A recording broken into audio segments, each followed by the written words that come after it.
시- 안녕하세요. 안녕하세요. 저희는 이름 없어도 좋아해 김다인입니다. 룡화입니다. 와. 자, 저희 3회차 이제 시작하겠습니다. 자, 오늘 배울 내용이고요. 너무 많아서 빨리빨리 넘어가도록 하겠습니다. 제가 1, 2번을 맡고, 홍아님이, 3, 4분을 마칠 것입니다. 네, 좋습니다. 자, 그래서 처음에 뉴럴 네트워크에 대해서 배워보도록 하겠습니다. 자, 먼저 히스토리, 역사에 대해서 간단하게 볼 건데요. 그래서, 잠시만요. 포인터. 네, 포인터. 자, 그래서 퍼셉트론이 나오고, 일단 제가 설명할 부분은 퍼셉트론이 나오고, 엑소월 프로블럼이 나오고, 그 다음에 여기에 AI 윈터라고 이제 암흑기라 볼 수 있죠. 암흑기가 나오고, 그 다음에 MLP라고 하는 이제 멀티레이어 퍼셉트론이 나옵니다. 그 다음에 이제 딥 뉴럴 네트워크가 나오게 되는데요. 요 순서, 요거를 이제 중점으로 설명을 드릴 겁니다. 네, 이제 뉴런은 알고 계시나요? 네. 아, 네. 그래서 뉴런 그럼 가볍게 설명하고 넘어가겠습니다. 뉴런이 이렇게 생겼고요. 네. 네, 인풋이 좌측에서 전기적 신호를 받아서 쭉 가서 엑손 터미널에서 이제 넘어가게 되면 다른 뉴런이 또 있고 거기를 이제 시냅스라고 부르죠. 그래서 요 모양이 요 모양에서 착안을 한 거죠. 그래서 퍼셉트론은 한 개의 뉴런이다라고 생각을 하시면 되고요. 여기 요 동그라미가 지금 뉴런이다라고 생각을 하시면 되고 인풋은 이제 뉴런에서는 전기적 신호였겠죠? 그게 어쨌든 인풋이 들어가서 합해져서 어떤 역치를 넘어가면 그거를 뉴런에서는 액션 포텐셜이라고 해요. 그래서 역치가 넘어가면은 찌르면 아야 아프다 뭐 하는 그런 건 거죠. 근데 이게 살짝 누를 땐 안 아프잖아요. 근데 세면 아프죠. 약간 그런 게 액션 포텐셜이라고 쉽게 생각하시면 될 것 같아요. 자, 그래서 뉴런이 한 개인 게 퍼셉트론이고 주어진 학습 데이터에 입력 정보, 입력이 있고 거기에 대한 웨이트, 가중치가 있고 그거를 더해서 활성화 함수, 액티베이션 펑션으로 아웃풋이 결국에 되는. 그러니까 요 동그라미랑 네모, 요게 뉴런인 거죠. 지금 그림에서는 분리되어 있지만 요거 하나가 뉴런이라 생각하시면 됩니다. 그래서 예시를 한번 들어보도록 하겠습니다. 자, 그래서 인풋 데이터가 지금 두 개밖에 없는 상황이고요. 2랑 3을 넣은 거죠. 숫자 2랑 3을 넣었고, 이쪽의 웨이트 값은 0.5, 이쪽의 웨이트 값은 마이너스 1이죠. 그러니까 0.5가 더 중요하다라고 생각을 하시면 될 것 같아요. 중요도니까. 그래서 이거를 웨이티드 썸에서는 곱해서 더하게 됩니다. 그래서 웨이티드라는 게 웨이트를 곱했다라고 생각하시면 될 것 같고, 그래서 지금 2랑 0.5를 곱하면 1이죠. 뭐 이렇게 해서 더하면 마이너스 2가 돼요. 오케이? 네. 네, 좋습니다. 그래서 요거는 이제 Z, G라고 표현을 하게 되고요. G는 지금 마이너스 2로 일단은 생각하겠습니다. 액티베이션 펑션은 적합한 걸로 이제 고르시면 되는데 일단은 뉴런에서는 보통 스텝 펑션이 쓰여요. 그러니까 이게 음수는 다 0인 거고 양수는 다 1인 거예요. 그러면 제가 안 아프다 하는데 내가 싹 때리면 아 하죠. 그러니까 아 요게 1이라고 생각하시면 돼요. 네. 네, 그래서 반응이 있다 1, 0 이게 스텝 펑션이고 뒤에 펑션들이 되게 많이 나와요. 그래서 요 결과값은 다시 돌아가게 되면 0이 나오고요. 바이어스라는 게 있어요. 그래서 Z 값은 이거를 웨이티드 썸에다가 어떤 미세 조정할 수 있는 이제 바이어스를 시계는 항상 네, 더해주게 됩니다. 일단은 그건 조금 요거는 이제 시그모이드 렐루 뒤에서 배울 리키 렐루의 변형된 버전이죠. 그래서 이런 활성화 함수들이 있고요. 필요하신 걸 쓰시면 되는 겁니다. 네. 네. 여기서 여기서 보면 이거는 선형적인 거고요. 이런 선형적이라는 거는 그냥 순차적이다 이런 느낌으로 생각을 하시면 될 것 같아요. 근데 이거는 여기서 비선형 문제를 해결할 수 있게 한번 값을 뭐랄까 바꿔준다는 거죠. 변형해준다. 비선형 문제를 해결할 수 있게.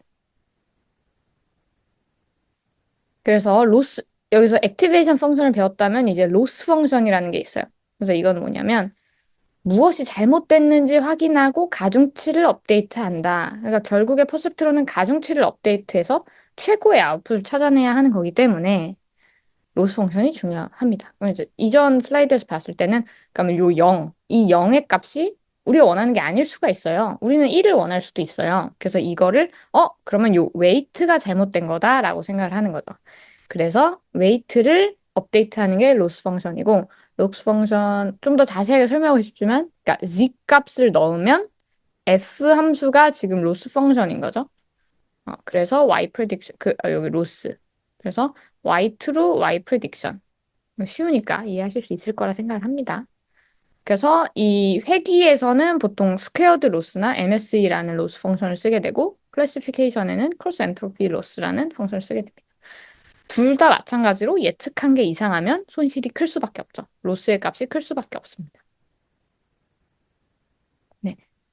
그래서 이제 요거를 이제 백프로파게이션이랑 그레디언트 디센트에 대해서 좀 나중에 설명을 할 건데요.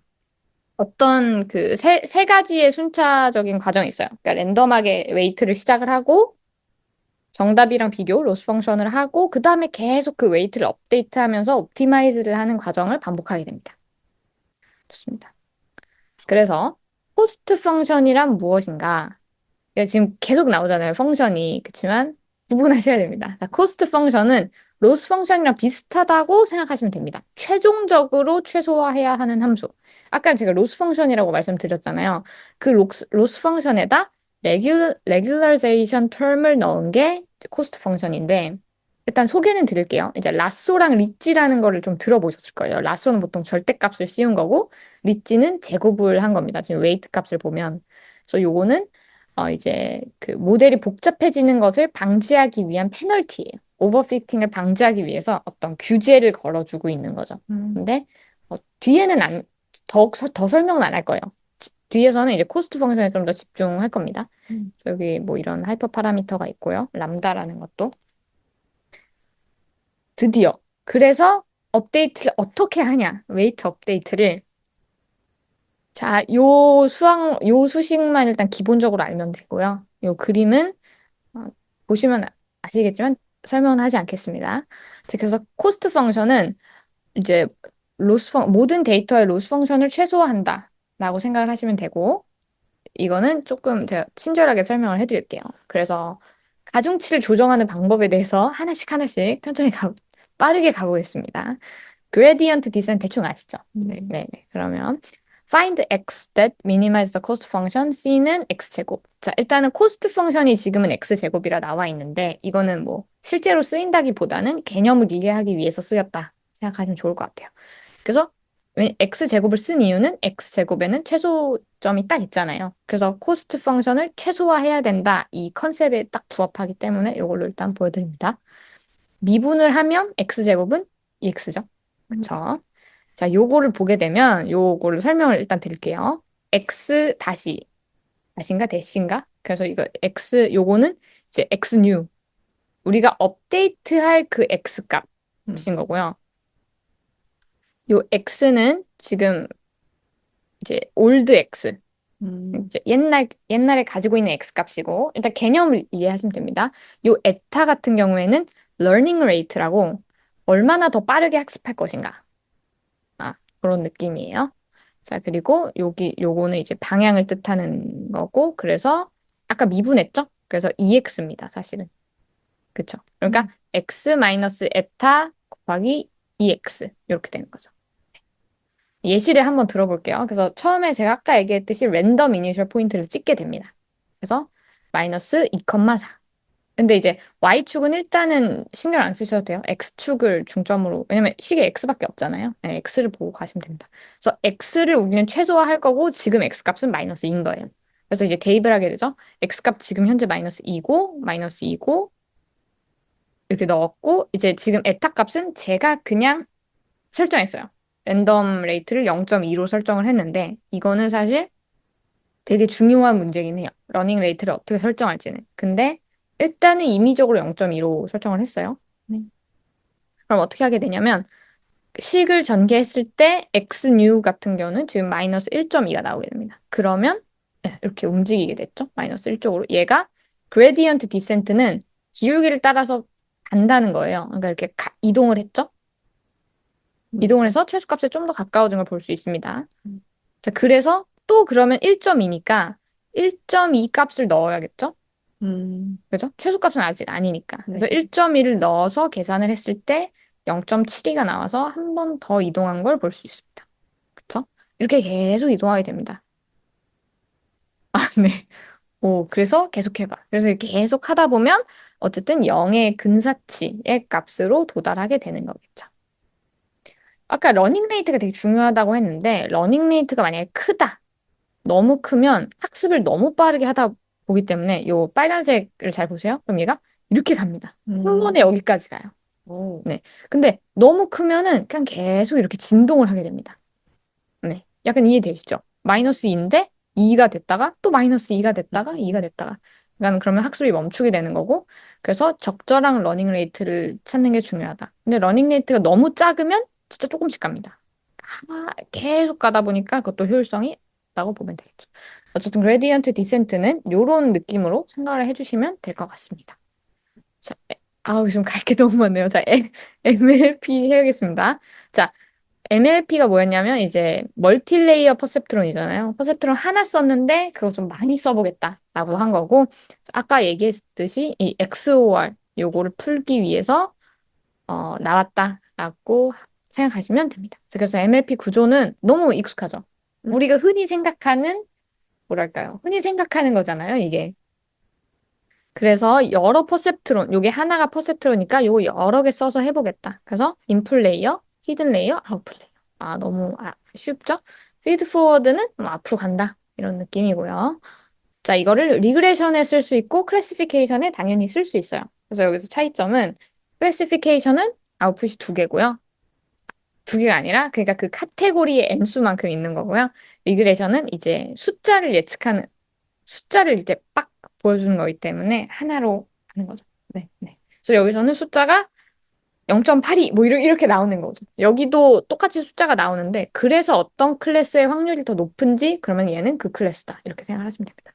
그래서 클래시피케이션이 조금 더 어려워요. 왜냐하면 리그레션에서 한 단계 나아갔다고 생각하시면 되거든요. 네, 음, 어차피 숫자를 뽑아내는 건 똑같기 때문에 그래서 이걸 설명해 드릴게요.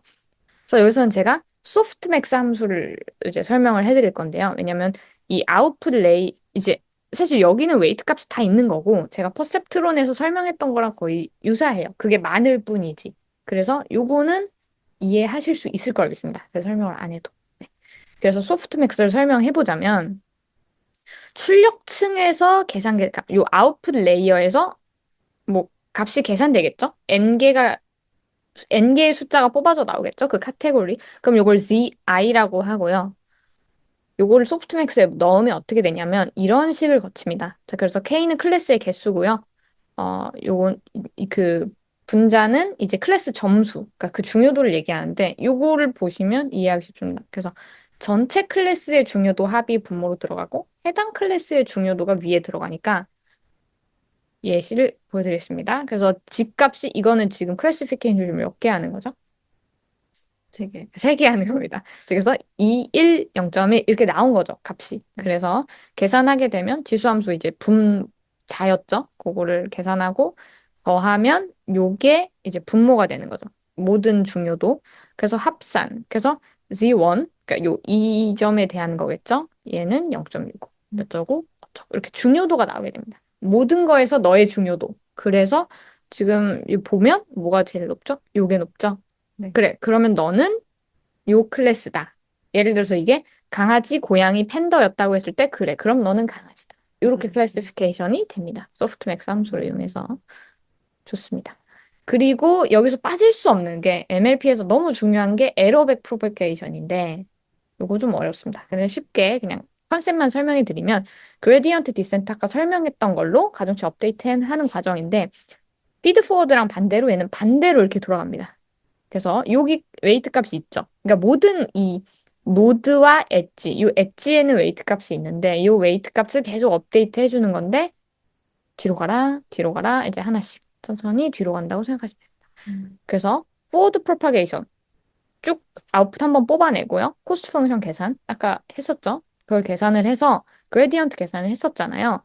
요거를 체인 룰은 이제 그거를 하면 시간이 너무 길어져서 그래서 어쨌든 이제 웨이트랑 편향이 제가 처음에 얘기했던 그 바이어스거든요. 그거를 업데이트하는 과정입니다. 드디어 CNN. CNN이 갈 길이 멀어요. CNN 넘어갈게요. DNN은 비슷합니다. 자, 제가 아까 멀티레이어 퍼셉트론을 했잖아요. 더 줘. 히든 레이어 더 달라. 음, 히든 레이어 한두 개로 부족해. 그래서 보통 이 딥이 붙은 이유는 이제 은닉층이, 그러니까 히든 레이어가 3개 이상이다라고 보통 요 해당 하단 논문에서 그렇게 설명을 하더라고요. 그래서 기존의 이제 그 artificial neural network의 뭔가 익스텐션이다. 그래서 우리가 앞으로 배울 CNN, RNN, LSTM 다 DNN의 종류다라고 음, 생각을 하시면 됩니다. 그림만 봐도 와 이거 계산 너무 복잡하다라고 해서 보통 GPU로 계산이 많이 되고요.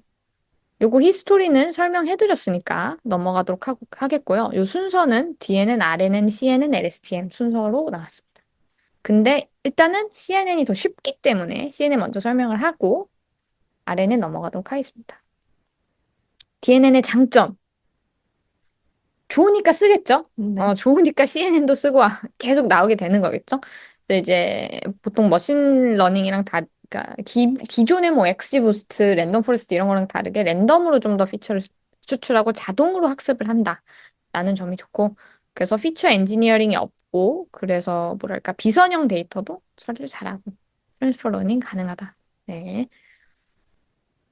뭐죠, 이건? 예. 그래서 DNN의 문제였던 것. 그러니까 DNN이 원래 이렇게 좋진 않았어요. 근데 DNN도 어쨌든 발전을 하게 되잖아요. 그 발전 중에 어떻게 보면 첫 번째 문제였던 Vanishing Gradient 프로블럼이 있어요. 제가 아까 에러백 프로페게이션, 역전파라 하거든요. 요거를 하나씩 하나씩 뒤로 간다고 했었잖아요.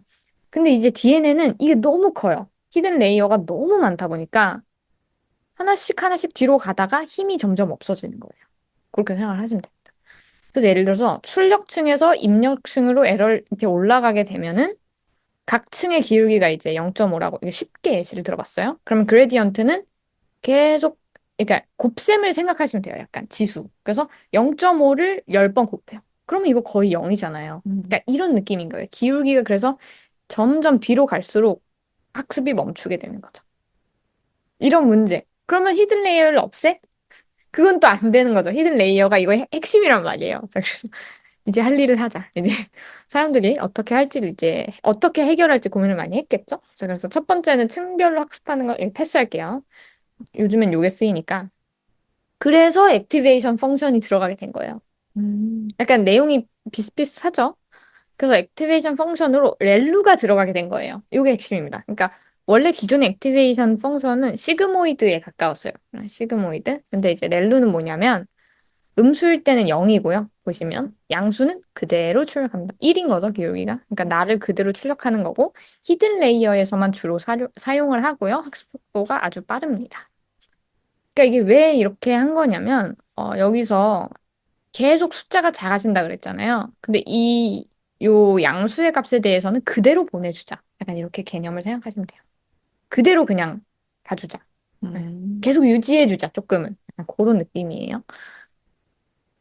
이제 두 번째 문제는 오버피팅. 그러니까 이 베니싱 프로블럼은 렐루로 해결이 됐다라고 생각을 하시면 됩니다. 그래서 여기에서 문제가 있는 거는 뭐 이제 리키 렐루나 파라미터 렐루 다른 렐루들을 좀 씁니다. 왜냐면 얘네들은 음수값을 버리지는 않죠. 그러니까 조금은 음수값을 사용하려고 노력하는 애들이고요. 자, 오버피팅은 뭐 아시는 거죠? 어떻게 해결했냐? 이제 우측 그림이 드랍아웃인데요. 이제 노드 연결을 일시적으로 끊었어요. 그러니까 너는 이번에 하지 마. 이렇게 해서 가중치 업데이트를 얘는 안 하는 거겠죠? 끊겨진 엣지들은. 그래서 요거는 업데이트를 하지 않습니다. 뭐 이렇게 해결을 하고 또 데이터를 그냥 엄청 늘려요. 이미지 같은 경우에는 늘리고 텍스트도 많이 늘리고. 이거는 뭐 쉽죠? 랜덤으로 그쵸, 끊는 그쵸. 건가요? 랜덤으로 끊어서 음, 가중치를 여기에는 업데이트하지 않는 거죠. 어, 네. 되게 똑똑한 방법인 것 같아요. 사실 저도 이해는 안 됐지만. 좋습니다. 자, 얼른 가야 돼요. 이제 CNN 들어가거든요. 네, 네. CNN 가보겠습니다. 큰일 났네요. 자, 그래서 CNN은 이미지 패턴 처리하는 거고요. 이 그림 대충 이해하셨나요? 네, CNN은 보통 이런 거 하는 거고요. 네. 이거는, 네, 제가 이미지 데이터에 대해서 일단 설명을 할게요. 텐서로 표현된다. 텐서가 뭐냐? 스칼라, 벡터, 매트릭스, 그 다음에 텐서인 거고요. 왜 텐서냐? 위스, 하이스, 이제 3, RGB 채널이 있기 때문에.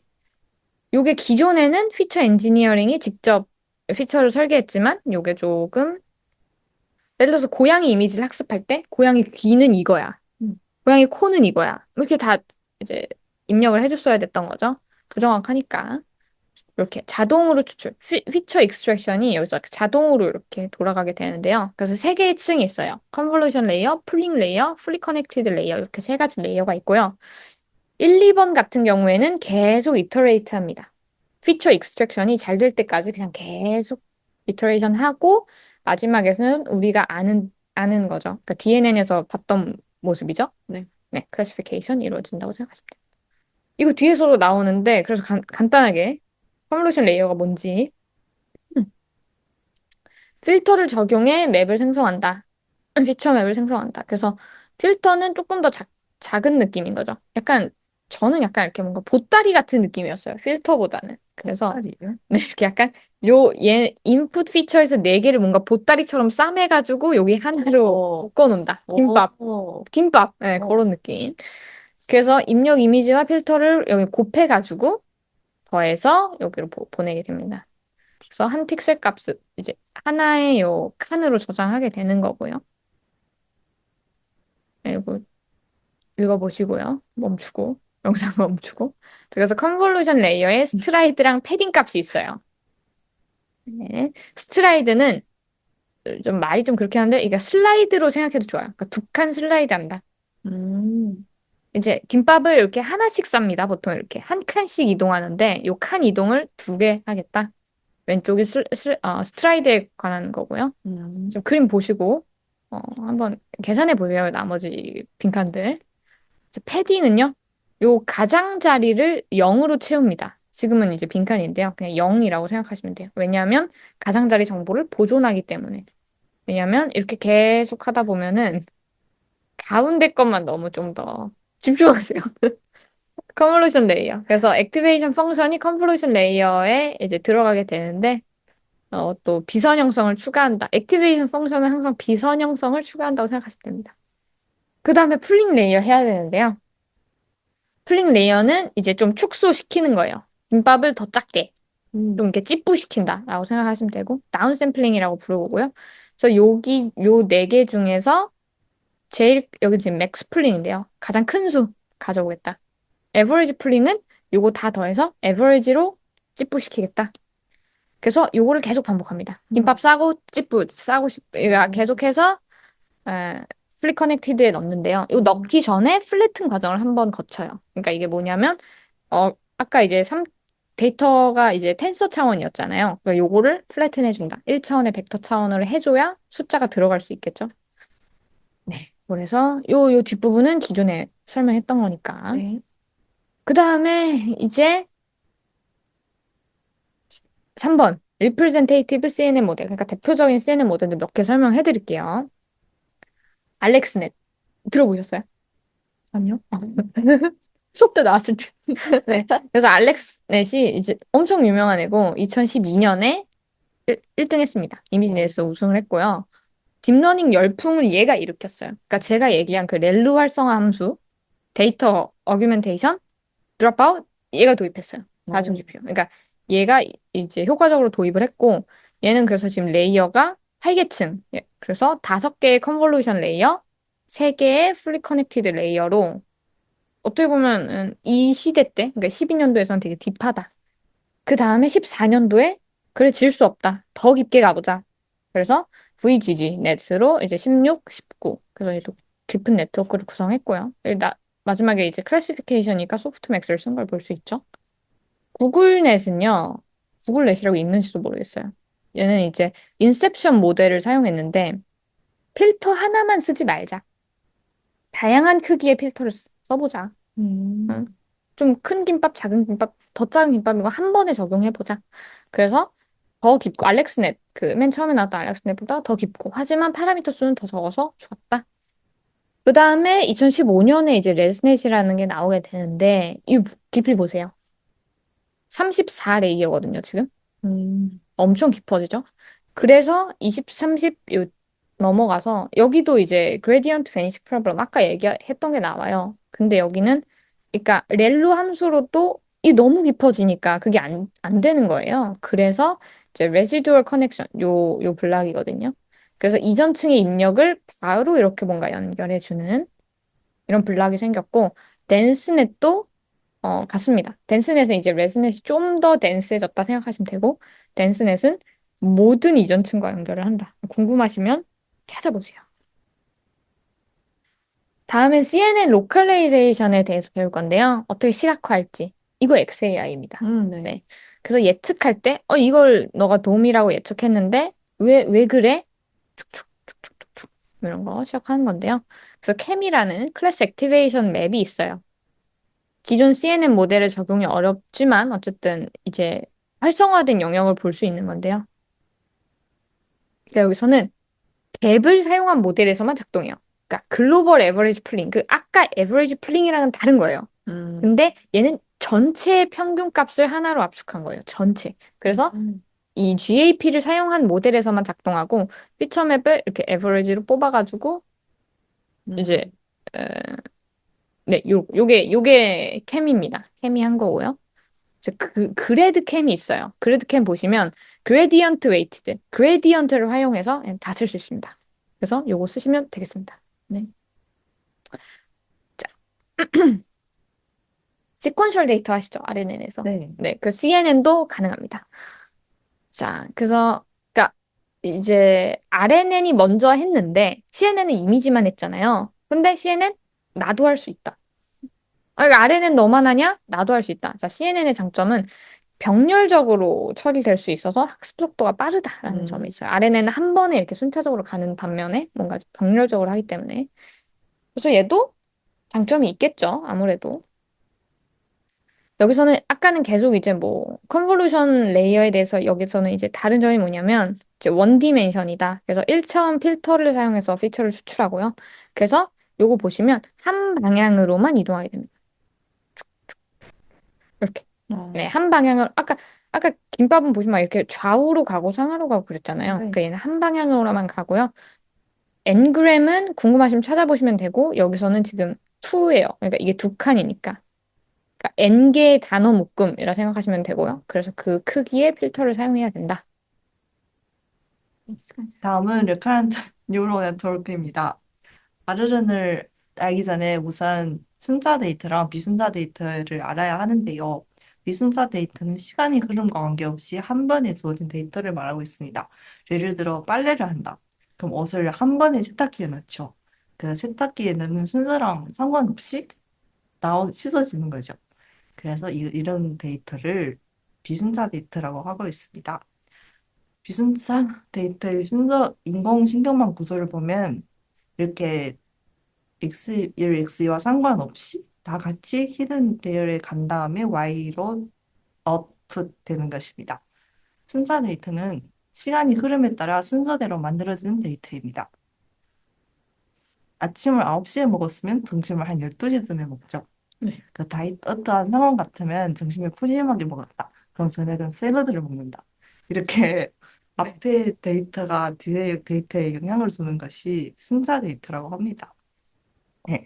순자 데이터를 보시면 이렇게 처음의 데이터가 히든 레이어에 영향을 준 다음에 히든 레이어가 또 다음번에 히든 레이어에 영향을 준 다음에 마지막에 Y에 전달이 됩니다. 그런데 이 한 개 구조에서는 이게 이 두, 여기 두 데이터 사이에서는 서로서로 영향을 주지 못한다는 점이 있습니다. 그래서 이렇게 보시면 1이 2에 주고 3에 주고 마지막에 Y에 전달되는 것입니다. 그럼 RLN은 무엇인가? RLN은 순서와 문맥을 고려해서 데이터 분석을 잘하는 도구입니다. 뭔가 사람이 신경 구조를 모방하느라 했잖아요. 뉴럴 네트워크는. 그래서 과거의 정보와 현재의 정보를 합쳐서 다음에 무엇이 올까를 예측하는 것입니다. 그래서 일상에서 많이 생각되는 것이 음, 날씨 추측하는 거랑 주식 같은 것을 많이 사용하고 있습니다. 네. 그래서 FNN과 비교하면 FNN은 원투원 하나를 넣으면 하나가 나오지만 RNN은 one to many나 many to many 같은 많은 데이터를 다루고 있습니다. 먼저 유저에서 one to many를 보시면 말 그대로 입력이 하나인데 출력이 여러 개인 것을 말하고 있습니다. 네. 그래서 단일 입력인 네트워크를 통과하면서 여러 단계에 걸쳐서 연속적인 출력을 생성합니다. 그 예시를 보시면 이미지를 하나 넣었다. 그럼 여러 가지 과정을 거쳐서 이 이미지에 해당되는 해석 단어가 나오는 것입니다. 이 그림을 보시면 귀여운 이미지를 넣었다. 개, 말이, 갈색 소파유. 말도 안 되는 해석이 나왔죠. 근데 이런 아, 예시처럼 해석이 나오는 것을 말하고 있습니다. 네. 그 다음은 마이니트 원인데요. 여러 입력이 여러 개 아니고 출력이 하나인 것을 말하고 있습니다. 그래서 예를 들어 비디오 분석을 보시면 비디오가 여러 네, 프레임. 개가 있잖아요. 근데 그것을 넣었는데 하나의 어떤 비디오다 하고 그 클래시피케이션이 나오는 것입니다. 다음은 마이니 투 마이니인데요. 이렇게 두 가지 상황이 있는데 하나는 음, 먼저 각자 들어가서 이렇게 순서대로 영향을 준 다음에 마지막에 합쳐서 나오는 것도 있고 하나씩 대응해서 나오는 상황도 있습니다. 그래서 예시를 보시면 번역 뭔가 사랑한다 하면 I love you 하고 대응해서 나오는 왜 웃으세요? 예시 문장이, 네, 좋네요. 네. 생성하는 거랑 프레임별 비디오 분류. 그래서 비디오가 여러 가지 프레임이 있는데 그 해당하는 것마다 상대되는 해석이 나오는 것 그런 것입니다. 그래서 RNN의 정보 흐름을 보시면 여기서 히든 레이어에서 지금 레이어에 와서 같이 세로 Y에 영향을 주는 것입니다. 그래서 여기 그 상응되는 비트 네. 값이 있는데 네. 그래서 이게 있기 죄송합니다. 이것 때문에 문제가 발생합니다. 그것이 바로 정보가 과거로 갈수록 흐려져서 음, 기억하기 어려운 점과 정보가 너무 커져서 계산이 불안해지는 점입니다. 음. 네, 그래서 아르르는 좋은데 긴 데이터를 학습하기 어렵습니다. 우리도 시간이 지나면 생각이 안 날 때가 많잖아요. 네, 음. 그래서 이런 문제를 해결하기 위해서 RSTM과 GRU가 나왔습니다. 네, Long Short-Term Memory라는 것은 이런 문제를 해결하기 네? 위해서 네, 아, 앞에서 말한 네네네. 네, 아, 네, 배팅이랑 네, 익스플로딩을 해결하기 위해서. 앞에서 말한 문제를 해결하기 위해서 개발된 모델입니다. 네, 이는 과거 정보를 더 오래 기억하면서도 필요 없는 정보를 잊는 능력을 가지고 있어서 긴 시퀀스를 효과적으로 학습할 수 있습니다. 이것은 LLM과의 다른 점은 세어스 데이터가 추가되어 있다는 것과 단순히 이전 시점 정보를 받아서 현재 시점의 응용 상태를 만들어 다음 시점으로 그대로 흘려보내는 게 아니라 이전 시점 정보들이 다양한 게이트를 거치게 하여 불필요한 건 잊어버리고 기억해야 할 것은 기억해 두어서 다음 시점에 흘려보내는 양을 조절한다는 점입니다. 그래서 여기 그림을 보시면 아래에는 하나의 과정을 거치잖아요.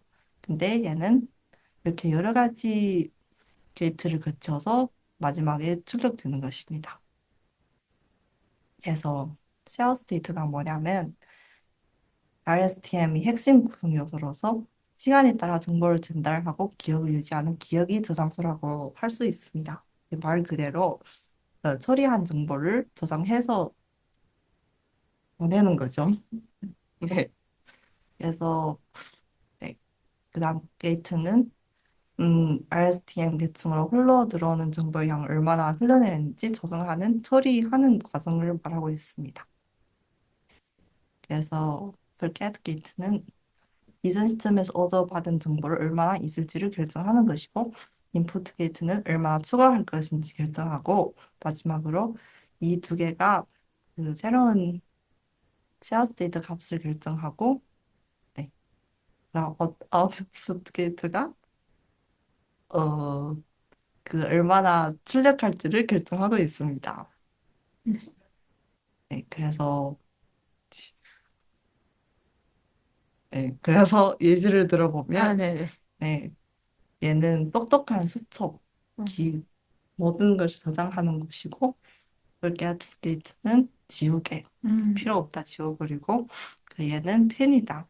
이것을 적어야 한다 하는 거고, 얘는 이것을 가져다 쓰는 능력이라고 할 수 있습니다. 네. 근데 여기 네 가지 단계가 있어서 너무 네, 복잡하잖아요. 네, 복잡하잖아요. 그래서 이것을 단순화하기 위해서 GRU라는 것이 나왔습니다.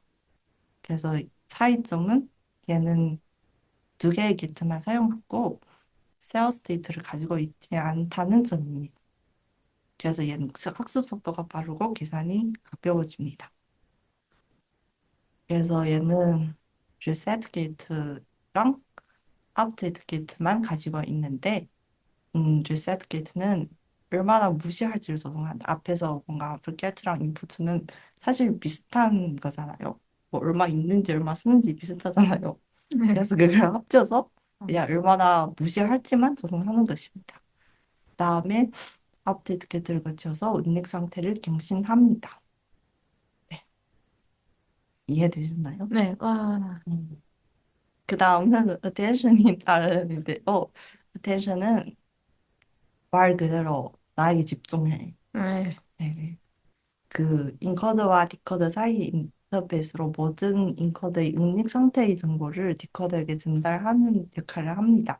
그래서 RNA 최종 출력값에 미치는 영향을 줄 수 있는 메커니즘이라고 합니다. 그래서 두 가지 대표적인 메커니즘이 있는데, 뭐, 저도 사실 이해가 잘 안 되는데, 궁금하시면 읽어보시면 될 것 같습니다. 네. 네. 두 가지 계산 방법이 다르다고 합니다. 아, 둘 다 어텐션이고, 네, 네. 맞아요. 대표적인, 네, 네. 네. 그 다음은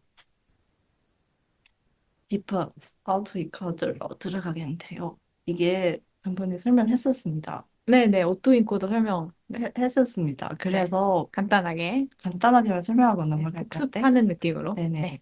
우선 아우토인커들이 무엇인지, 아우토인커들은 단순히 입력을 출력으로 복사하는 신경망입니다. 전번에 예시 들었던 것처럼 안 씻은 빨래를 가져갔다. 여전히 안 씻었다. 이게 다. 이게 맞는 거다. 네네. 그런데 안 씻은 빨래를 가져갔다. 씻어왔다. 깨끗이 가져왔다. 이건 이상치인 것입니다. 네네. 네, 그래서 얘의 구조는 인코더와 디코더가 있는데 인코더는 입력을 내부 표현으로 변환하고 디코더는 내부 표현을 출력으로 전환하는 과정을 말하고 있습니다. 그래서 인코더 음, 는 입력층이 너드 개수는 출력층이 너드 개수와 동일하고 최소 하나의 입력층, 이 중간의 층들이 네. 이 양옆이 층보다는 적어야 합니다. 네. 그래서 최소 하나가 음, 이거보다 적어야 하고 다른 층은 상관이 크게 없습니다. 왜냐하면 네. 이게 같은 상황에는 그대로 그냥 나와요. 네, 그대로 나오잖아요. 똑같이 복사되는 거여서 의미가 없어지고 더 많은 상황에도 그렇습니다. 네. 네, 심지어 이거 거치지 않고 바로 나올 수도 있잖아요. 네, 그래서 어토인코더가 버그한 나와 실제의 나와의 차이가 최소화되도록 가성치를 학습하는 것이 어토인코더의 목적입니다. 네. 네, 그래서 어토인코더는 차원 축소에 많이 쓰이는데요. 즉, 이 중간에서 압축을 하잖아요. 그래서 엄청 많은 데이터를 넣으면 이것을 축소시켜서 다시 딥러닝에 학습시키는 것입니다. 네. 또 한 가지는 이상치 탐지에 많이 쓰이는데 아까 말씀한 것처럼 원래 자신이 나왔다 하면 음, 네. 네. 근데 다르게 나왔다? 그럼 이건 이상치다라고 간주하는 것입니다. 그리고 이 사이에서 어떤 레이어에서 문제가 생긴다라고 기어도 더 나오기 때문에 네, 잘 알 수 있습니다. 근데 어투잉커들이 단점은 엄청 민감한 것입니다. 그래서 학습시킬 때 일부러 노이즈를 추가하여서 이런 너무 민감하지 않게 조절하는 것입니다. 그래서 본질 원자의 인코드는 이렇게 대칭되고 네. 원래 이 자기가 나오는 것인데 이것을 denoise autoencoder로 변환해서 네, 새로운 것을 만들 수 있습니다. 즉 노이즈를 추가해서 노이즈가 제거된 원본 데이터를 복원하는 것을 목표로 하는 것입니다. 그래서 이렇게 함으로써 민감한 단점을 극복하고 데이터의 특성을 조출할 수가 있습니다. 여기가 사잖아요. 근데 일부러 이런 점을 추가하여서 학습시키면 원래 데이터가 나옵니다. 네. 그 다음에는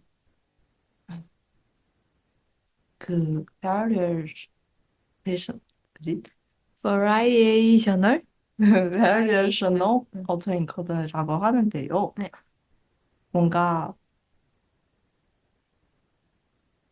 하나를 고정하지 않고 음, 학습을 시키는데 그 특징을 학습시키는 거예요. 그래서 이 숫자가 무엇으로 보이죠? 9? 9인가? 구로 보이는데 네. 얘는 학습을 거쳐서 이렇게 생각을 안 해요. 어, 얘는 이거라고 생각합니다. 네. 그래서 원본을 복제하는 거가 아니라 이런 데이터도 가능하지 않을까 하면서 결과를 새롭게 뭔가. 생성하는 것을 말하고 있습니다. 네. 그래서 뭔가 이것은 그 전의 것은 원본을 만들었다 하면 이것은 새로운 걸 더 자기 생각대로 추출하는 것이라고 할 수가 있습니다. 네. 그다음에는 convolutional autoencoder인데요.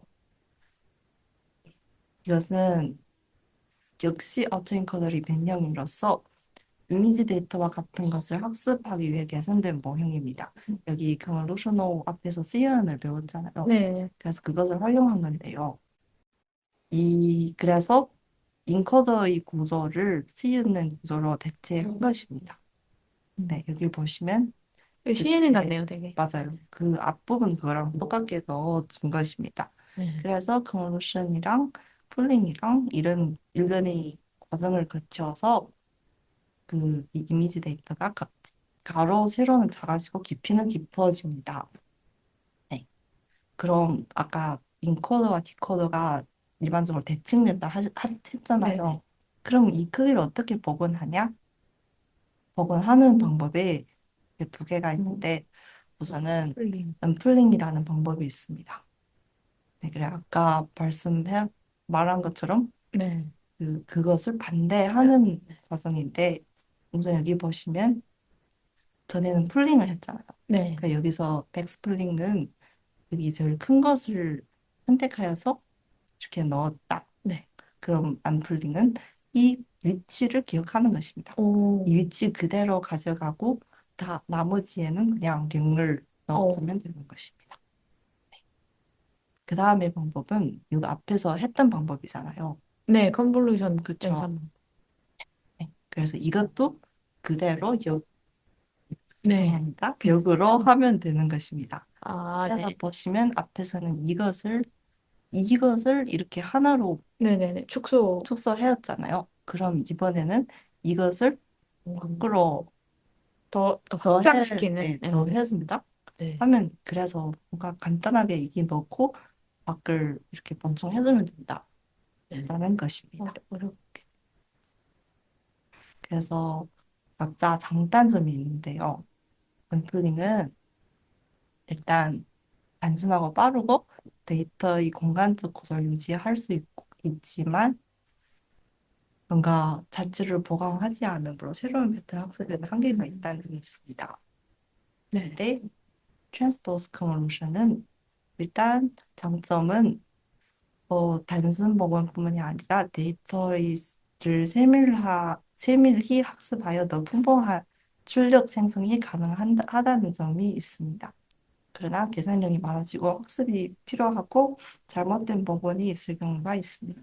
얘도 앞에서 말한 것처럼 얘는 원래 있던 것을 맞추는 것이고 얘는 그 없는 부분을 음, 창의적으로 채워내는 것입니다. 네. 마지막으로는 RNN 워터 리커더리인데요. 얘도 RNN이 붙은 만큼 여전히 RNN처럼 순자 데이터를 복원하는 워터 인코더입니다. 그래서 여전히 인코더와 디코더의 구조를 따르면서 입력 시퀀스를 압축한 후에 이를 기반으로 시퀀스를 복원합니다.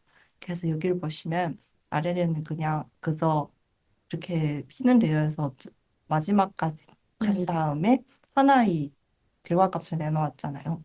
근데 여기서는 이 시간 시퀀스에 따라서 여러 개의 결과를 음, 아웃풋하는 것입니다. 네. 네. 그래서 이것으로 이성치를 탐지할 수 있는데 앞에서 말 학습했던 것처럼 손실 함수를 사용하고 그 손실 함수를 이 차를 계산한 다음에 임계값을 설정하여서 이 임계값보다 큰 상황에는 임계값과 비슷한 상황에는 정상인 거고 아니면 이상치로 가수됩니다. 음, 네, 여기까지 이해하면 될 것 같고요. 네. 네, 그럼 오늘의 수업은 아, 여기. 여기서 아, 끝마치겠습니다. 네. 감사합니다.